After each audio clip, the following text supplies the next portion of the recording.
આજે અમે અત્યારે અહીંયા આ રાજપીપળાની જિલ્લા અદાલતની બહાર ઊભા છીએ. માનનીય ધારાસભ્ય શ્રી ચૈતરભાઈ વસાવાને પોલીસ દ્વારા અત્યારે અહીંયા કોર્ટમાં રજૂ કરવામાં આવ્યા હતા. પોલીસે અમારા હાથમાં છે 5 દિવસની રિમાન્ડ અરજી કોર્ટને આપી અને વિવિધ પ્રકારના 14 જેટલા મુદ્દાઓ લખ્યા. આ મુદ્દો, તે મુદ્દો, ફલાણો મુદ્દો, ને 14 મુદ્દા આધારે પોલીસે 5 દિવસના રિમાન્ડ માંગવાની અરજી આપી. આ અરજી સામે અમારા બધા વકીલોએ સંયુક્ત રીતે, જેમાં હું હતો, મારા જોશી સાહેબ હતા અને અન્ય એક સાહેબ હતા, ત્રણેય વકીલશ્રીઓએ સંયુક્ત રીતે દલીલ કરી અને આ રિમાન્ડ અરજી જે છે પોલીસની એ નામંજૂર કરવામાં આવી છે. આ આખી ઘટના જો જોઈએ, કેમ કે હવે મેં એફઆઈઆર વાંચી છે, આ રિમાન્ડ રિપોર્ટ મારા હાથમાં છે, મેં દલીલો સાંભળી છે. આ આખી ઘટના ફરિયાદીએ લખાવ્યા પ્રમાણે બની તો નથી જ, આવું કંઈ બન્યું નથી, ઉપજાવી કાઢેલી વાત છે. પણ ધારો કે કદાચ દલીલ ખાતર એમ માની લઈએ કે ઘટના સાચી બની છે, તો પણ શું બની છે કે એક સરકારી મીટિંગ છે તાલુકા પંચાયતની કચેરીમાં, એમાં પ્રાંત અધિકારી બેઠા છે, તાલુકા પંચાયત પ્રમુખ બેઠા છે, ધારાસભ્ય બેઠા છે, બીજા અધિકારીઓ બેઠા છે. સામાન્ય ચર્ચા થાય છે, બોલાચાલી થાય છે, ફરિયાદીના કહેવા પ્રમાણે ગાળાગાળી થાય છે અને ફરિયાદીના કહેવા પ્રમાણે પ્રાંત અધિકારીના ટેબલ ઉપર એક પાણીનો ગ્લાસ પડ્યો હતો, એ ગ્લાસ લઈ અને છૂટ્ટો ફેંકીને ફરિયાદીને માર્યો. ફરિયાદીએ એફઆઈઆરમાં લખાવ્યા પ્રમાણે જ્યારે એ ગ્લાસ છૂટ્ટો ફેંક્યો ત્યારે ફરિયાદી જે હતા એના માથા ઉપર પોલીસે આમ આડો હાથ રાખી દીધો, એટલે ફરિયાદીને ગ્લાસ વાગ્યો નથી, આવું એફઆઈઆરમાં લખ્યું છે. હવે આ આખી ઘટનાને સાચી માની લઈએ તો આમાં જાનથી મારી નાખવાની કલમ ક્યાં આવી? છૂટ્ટો ગ્લાસ માર્યો, એ ગ્લાસ કોઈને વાગ્યો જ નથી, તો આમાં માણસની મરી જવાની સંભાવના ક્યાં આવી? 307 એટલે કે નવી કલમ એની જે છે 109/1 કાઉન્સમાં, એ જાનથી મારી નાખવાની કોશિશ કરવાનો ગુનો છે. પણ છૂટો ગ્લાસ માર્યો અને વાગ્યો કોઈને નથી, તો જાનથી કેમ મરશે માણસ? અને મરવાનો નથી, મરવાની કલમ કેવી? આમ છતાંય કારણ વગરનું ખોટી રીતે ચૈતરભાઈ ઉપર ગંભીર પ્રકારની કલમો લગાડવામાં આવી, જેથી કરીને એમને લાંબો સમય સુધી અદાલતની અને કાયદાની પ્રક્રિયામાં ફસાવી શકાય, છાપાઓની હેડલાઇન મેનેજ કરી એને બદનામ કરી શકાય, પોલીસ સ્ટેશનોમાં ગોંધી રાખી અને એમની ઉપર માનસિક ત્રાસ વર્તાવી શકાય. આવો કરવાના માટે થઈ અને એમની ઉપર ખોટી રીતે ગંભીર કલમો લગાવવામાં આવી. હકીકત તો એ છે કે ચૈતર વસાવા જ્યારથી ચૂંટણી જીત્યા છે ત્યારથી માત્ર આદિવાસી સમાજ નહીં, ગુજરાતભરના યુવાનો માટે, મહિલાઓ માટે સતત અવાજ ઉઠાવે છે. વિધાનસભાથી લઈ સડક સુધી જ્યાં બોલવું પડે, જે રીતે બોલવું પડે એ રીતે બોલી અને લોકોને જગાડવાનું કામ ચૈતરભાઈ વસાવા કરી રહ્યા છે, લોકોને મદદ કરી રહ્યા છે, લોકોને હિંમત આપવાનું કામ કરી રહ્યા છે. એ વાત ભાજપને ખટકે છે અને એટલે થયું એવું કે આ કહેવાતી જે ઘટના બની છે ગ્લાસ ફેંકીને મારવાની, એ ઘટના 12 વાગ્યા આસપાસ બની એવું કહેવામાં આવે છે કાગળ ઉપર. ઘટના બન્યા પછી સૌથી પહેલા પોલીસ સ્ટેશને ધારાસભ્ય ચૈતર વસાવા પોતે ગયા. 1:30 વાગે ચૈતર વસાવા પોલીસ સ્ટેશને ગયા. પોલીસને એને પોતાની ફરિયાદ આપી કે મારી સાથે આવું બન્યું છે. પોલીસે ફરિયાદ અરજીના સ્વરૂપમાં લખી લીધી, પણ એફઆઈઆર ન કરી અને ચૈતર વસાવાને એરેસ્ટ કરીને બેસાડી દીધા. જે માણસ પહેલો એફઆઈઆર લખાવા ગયો એને પોલીસે પકડી લીધા અને સાંજના 6 વાગ્યે એફઆઈઆર થઈ. આ જે ગ્લાસ ફેંકવાની ઘટના છે એની એફઆઈઆર સાંજે 6 વાગ્યે થઈ. ચૈતર વસાવાને 1:30 વાગ્યે પોલીસે પકડી લીધેલા. ઓન પેપર એની એરેસ્ટ સાંજના 7 વાગ્યે બતાવવામાં આવી. અને આ બધું જ કોના ઈશારે થયું? ભાજપ વાળાના ઈશારે. ચૈતર વસાવાએ પોતે ફરિયાદ આપી છે પોલીસમાં, એની ઉપર તો એફઆઈઆર નથી લખાણી. અને એનાથી વિશેષ કે હું જયારે અહીંયા વકીલ તરીકે આવ્યો તો પહેલા તો મને પોલીસ સ્ટેશને મળવાનો જ આવવા દીધો. મેં પોલીસને કીધું કે હું વકીલ છું, વકીલને અધિકાર મળેલો છે, વકીલ છે એ કાયદા પ્રમાણે, એડવોકેટ્સ એક્ટ પ્રમાણે કોર્ટ ઓફિસર છે અને માત્ર કોર્ટની અંદર નહીં, કોર્ટની બહાર ગમે ત્યાં વકીલ છે એ કોર્ટનો અધિકારી છે. વકીલને રોકી શકાય નહીં. ત્યાં હું એલસીબીની ઓફિસે ચૈતરભાઈ અમારા ક્લાયન્ટને હું મળવા માટે ગયો તો મને પીઆઈ અંદર નો આવવા દીધો. મેં એમને કીધું કે હું વકીલ છું, તમે મને રોકી નહીં શકો, તમારે મને કોઓપરેટ કરવું પડે. અહીંયા જયારે અમે આવ્યા તો અહીંયા આ અદાલત છે. હવે ગુજરાતનો વકીલ અદાલતમાં નહીં જાય તો હવે તો ક્યાં જવાનું? પોલીસ સ્ટેશન નહીં જવા દો, રોડ ઉપર નહીં ઉભા રહેવા દો, વકીલને અદાલતમાં નહીં જવા દો. અહીંયા ચૈતરભાઈને રજૂ કરવાના હતા. હું એમના કેસમાં વકીલ છું, વકીલાત પત્ર પર મારી સહી છે. પોલીસને હું કહું છું કે હું વકીલ છું, અને એવું નથી કે હું કહીશ તો જ પોલીસને ખબર પડશે. એને ખબર છે ગોપાલ ઇટાલિયા કોણ છે, ગુજરાતમાં વકીલ છે, ધારાસભ્ય છે, યુવાન છે, શું છે, છતાંય જબરજસ્તીથી મને રોકે છે.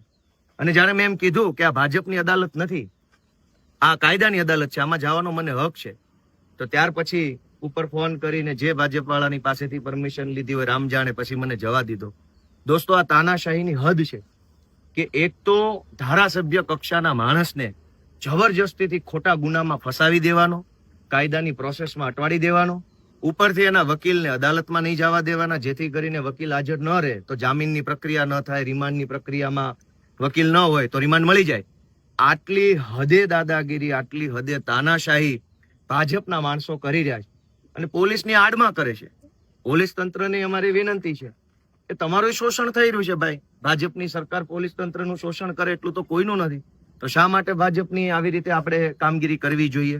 આજે આ રિમાન્ડ અરજીમાંથી હું 2-3 વાત વાંચી સંભળાવું તમને કે પોલીસે જે રિમાન્ડ અરજી મૂકી છે એમાં એને પહેલા નંબરનો મુદ્દો એવો લખ્યો છે કે ચૈતર વસાવાએ કાચના વજનદાર ગ્લાસ વડે મારી નાખવાના ઈરાદે આ કામના ફરિયાદીને છૂટ્ટો મારેલ છે. જે કાચનો મજબૂત ગ્લાસ, આ વાક્ય શું કહે છે કે કાચનો વજનદાર ગ્લાસ વડે મારી નાખવાના ઈરાદે. પહેલી વાત તો ગ્લાસ હોય, ગ્લાસ હોય, વજનદાર ન હોય. એ કઈ થોડું કઈ રીંગણા જોખવા માટે લઈ આવ્યા હતા વજનદાર હોય? એ પાણી પીવાનો ગ્લાસ છે. દુનિયાના કોઈ પણ દેશમાં પાણી પીવાના ગ્લાસનું વજન કેટલું હોય? 50 ગ્રામ, 100 ગ્રામ, 70 ગ્રામ કેટલું હોય? કાચનો ગ્લાસ હોય 80 ગ્રામ વજન હોય. કેટલું હોય? છતાંય પોલીસે એવો શબ્દ ભાજપના કહેવાથી વાપર્યો કે કાચના વજનદાર ગ્લાસ વડે મારી નાખવાના ઈરાદે આ કામના ફરિયાદીને છૂટ્ટો મારેલ હોય. કોઈને ગ્લાસ છૂટ્ટો મારો તો મરી જાય એવું ભારતના ઇતિહાસમાં આપણે તો સાંભળ્યું નથી. ગ્લાસ મારવાથી કોણ મરી જાય? ગ્લાસ મારવાથી માણસ જાનથી મરી જાય.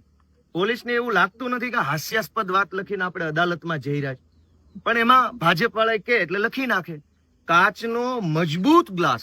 એટલે કેવો મજબૂત, એટલે કેવો ગ્લાસ આવે? તમે સમજો કે આખી એફઆઈઆર માં ગ્લાસ, ગ્લાસ, કાચનો ગ્લાસ, મજબૂત ગ્લાસ, વજનદાર ગ્લાસ, સ્ટીલનો ગ્લાસ, આવું જ લખ્યું.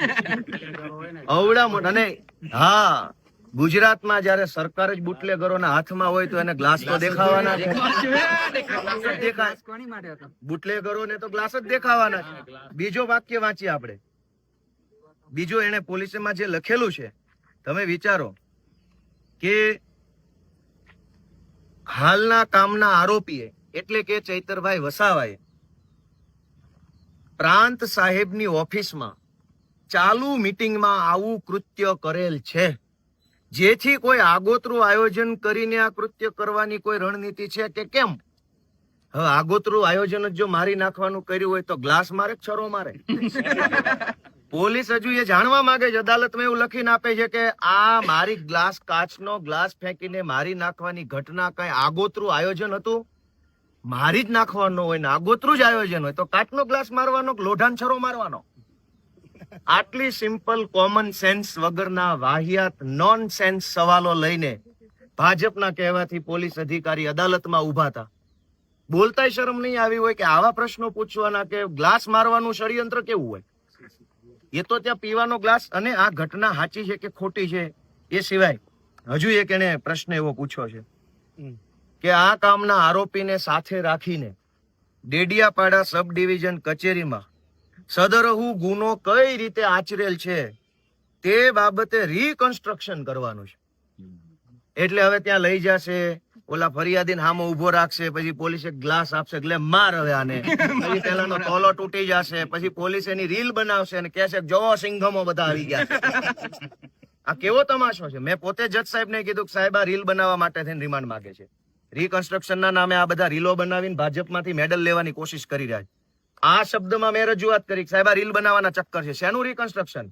જે સરકારી કચેરીમાં આ કહેવાતી ઘટના જો ખરેખર બની હોય તો ગ્લાસ ત્યાં પડ્યો નથી, ઓફિસ ત્યાં માણસો નથી, ખુરશી નથી, બધું સાફ સફાઈ પૂરું થઈ ગયું છે કાલે ને કાલે. હવે શેનું રીકન્સ્ટ્રક્શન? તો એક ધારાસભ્ય પ્રકારના માણસને સાથે રાખી રીલ બનાવવાના ચક્કરમાં, છવાઈ જવાના સિંઘમ બનવાના ચક્કરમાં પોલીસ આવા પ્રકારના વાહિયાત કારણો રજૂ કરીને રિમાન્ડ માંગે છે. અને આ સિવાય સૌથી પહેલી વાર કે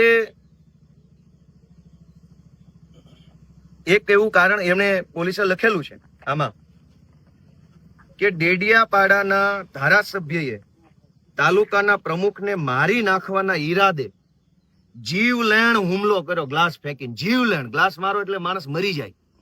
એ જીવલેણ હુમલો કરી પોતાની અલગ છાપ ઊભી કરવા સારું આ કૃત્ય કર્યું છે. એ છાપ ઊભી કરવાના કૃત્યની ઊંડાણપૂર્વક તપાસ કરવાની છે. હું ઊભો તો મેં જજ સાહેબને વિનંતી કરી, સાહેબ ગુજરાતના 6 કરોડ લોકોમાંથી માત્ર 182 લોકો ધારાસભ્ય બની શકે છે. કરોડો લોકોનું સપનું હોય છે ધારાસભ્ય બનવાનું, નથી બની શકતા. ચૈતર વસાવાને આદિવાસી સમાજે પૂરી તાકાતથી સંપૂર્ણ બહુમતીથી ધારાસભ્ય બનાવ્યા છે. હવે કઈ છાપ ઊભી કરવાની બાકી રહી ગઈ છે? ગલાસ માર્યો. પોલીસ એવું કહે છે કે પોતાની અલગ છાપ ઊભી કરવા માટે ગલાસ માર્યો. તો કઈ છાપ ઊભી કરવાની છે? ધારાસભ્ય બની ગયા છે. ગુજરાતના જે 182 મહત્વના જે લેજિસ્લેટર્સ છે એમાંથી એક તો બનેલા છે, એની છાપ છે. ગુજરાતના યુવાનોના મન ઉપર છાપ છે. આદિવાસી સમાજની અંદર એક છાપ છે. આટલી પ્રતિષ્ઠા ધરાવતો વ્યક્તિ છે, એની ઉપર પોલીસે ભાજપના કહેવાથી આવા આરોપ લગાવ્યા. એ બધા જ આરોપોનો અમે જડબાતોડ દલીલ સાથે તર્કબદ્ધ જવાબ આપ્યો છે. પોલીસે આવા હાસ્યાસ્પદ કારણો રજૂ કર્યા છે, વાહિયાત કારણો રજૂ કર્યા છે. ચૈતર વસાવા જેવા લોકનાયકને, આદિવાસી ટાઈગરને ફસાવવા માટે થઈને આવી હાવ બાળકો જેવી રમતિયાળ વાતો રિમાન્ડ રિપોર્ટમાં લખીને લાવીને કોર્ટમાં મૂક્યા છે. એના ઉપરથી સાબિત થાય છે કે આખી ઘટના ઉપજાવી કાઢવામાં આવી છે. આવી કોઈ ઘટના બની નથી. ચૈતર વસાવા ફરિયાદ આપવા ગયાની ફરિયાદ લીધી નથી. ચૈતર વસાવાના એડવોકેટને પણ રોકી રાખવામાં આવ્યા છે. આ પણ ગંભીર પ્રકારનો ગુનો છે. અમે કોર્ટમાં ફરિયાદ પણ આપેલી છે. ચૈતરભાઈ ફરિયાદી બન્યા છે. વકીલને રોકવા બાબતની ફરિયાદ કોર્ટ રૂબરૂ આપેલી છે. આ સિવાય ચૈતરભાઈને ધક્કા મારીને ઈજા પહોંચાડવામાં આવી છે, એની પણ ફરિયાદ અમે કોર્ટમાં લખાવેલી છે. આગળનો શું? આગળ સંઘર્ષ, અમારા તો જીવનમાં જ સંઘર્ષ છે, કેમ કે અમે વિરોધ પક્ષમાં છીએ. ભાજપના માણસો બળાત્કાર કરે તો પોલીસ એને મેડલ આપે છે. ભાજપના માણસો ડ્રગ્સ વેચે તો પોલીસ એને સલામ મારે છે. ભાજપના માણસો જમીનો પચાવી પાડે તો પોલીસ એને વાહવાહી કરે છે. ભાજપના લોકો ગુંડાગીર્દી કરે, જમીન પચાવી પાડે, દારૂ વેચે, ડ્રગ્સ વેચે, સરકારી અનાજ ખાઈ જાય, સરકારી ગૌચરો ખાઈ જાય તો પોલીસ કે સરકારી તંત્રનું કંઈ બગાડી નથી લેતા. પણ છાસવારે ચૈતર વસાવા કેમ હાથમાં આવી જાય? કારણ કે ચૈતર વસાવા લડે છે, અવાજ ઉઠાવે છે. આ ગુજરાતની વિધાનસભામાં જ્યાં ચૈતરભાઈ વસાવા બેસે છે, એ જ વિધાનસભાની અંદર ભાજપનો ધારાસભ્ય પ્રાંતિજનો ગજેન્દ્રસિંહ બળાત્કારનો આરોપી છે. ગુજરાતની પોલીસમાં એવી હિંમત નથી કે એને એરેસ્ટ કરીને જેલમાં મોકલી શકે. આ ગુજરાતની અંદર મનરેગાનું કરોડો રૂપિયાનું કૌભાંડ થયું. અહીંના સાંસદ મનસુખ વસાવાએ પોતે કીધું કે ભાજપના માણસોએ હપ્તા લીધા છે. કા નર્મદા જિલ્લામાંથી પોલીસ અધિકારીઓ ભાજપના લોકોને મનરેગામાં એરેસ્ટ નથી કરતા. ચૈતર વસાવા લડે છે, યુવાન છે, અવાજ ઉઠાવે છે તો બધાની આંખમાં ખટકે છે. એટલે અમારી વિનંતી છે કે ગુજરાતની જનતા સાથ આપે, સહયોગ આપે.